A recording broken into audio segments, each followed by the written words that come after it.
Okay, this is unit, what unit is this? 212. 212, where I drew this guy here on this balcony, and this is where the sliding glass door contacts this wall here. Now what we found is that this wall here where it's yellow, it's really not concrete, okay? This is not concrete, this is actually, it's drywall with studs. This part over here is concrete, and this part over here is drywall or Durarock. Okay, now this sliding glass door here is attached to this Durarock. Okay, the thing is that for these new sliding glass doors, we can't have that. Okay, so we're gonna go into this little detail that I did here. Okay, that shows, again, this is the balcony, this is the sliding glass door, and this is the inside, and this is where the window is. Okay, so you open the sliding glass door, you go in. So right here, this column here is where you have the concrete, and this is where you have what's in green is the Durarock, and this red thing right here is a piece of wood. It's a 2x4 or a 2x6 that this sliding glass door is currently attached to, right? That's what gives it strength. But we know right now that that's just no good. Okay, so we've got studs here. So what's happening here? This thing is more or less about 14 inches, and the NOA for the sliding glass door says the NOA, hold on.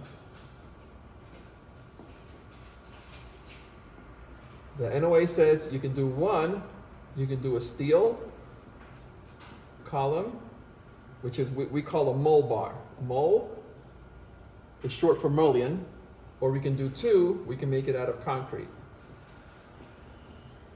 Okay, let's talk about the mole first. Okay, let's talk about the mole. So right now, let's just take this out right now, and let's talk about the mole. Basically, the mole bar is basically a piece of tube steel, which is basically a piece of tube steel,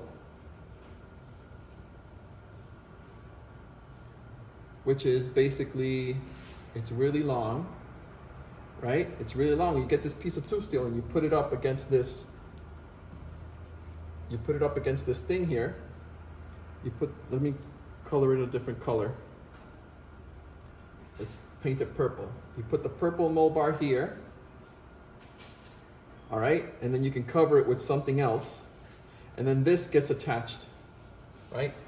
So what happens with the mole bar, the bad thing about the mole bar, it only gets attached to the top, to the ceiling, and it gets attached to the floor. So what happens there is that this mole bar has 8 feet of dimension where it's not attached to, and that thing can move. And when that thing can move, it can stress out the caulking that's there. So for a long-term repair, this is not good. Furthermore, I haven't even spoken to the window guy to see if this is going to take a long time to get, or this needs to be designed. But this is my second option. If for some reason we can't do the concrete, then we're going to have to discover what needs to be done here. But this is something that needs to be designed. Okay? The other option is to do it in concrete. And to do it in concrete, let's make it green. To do it in concrete, all we have to do is go in here, form it. We can do it in block maybe. I don't know if we can do it in block. And then just put a piece of steel in here, and then it can attach to this. Or we can just go in and form it and pour it solid. Just come in here and just form it and pour it solid, so that we'll have something to attach to, something solid to attach to. Now this thing, once it's solid, it doesn't move, all right? And when you put the new sliding glass door in, this this gap here, you would do your caulking on the inside and caulking on the outside, and this is a much better long-term repair. Now, I don't know why this was done in drywall. To me, that maybe back then when this thing was built, maybe the codes allowed this sliding glass door to be installed that way. But right now, I don't see it done any. So right now, what we're looking at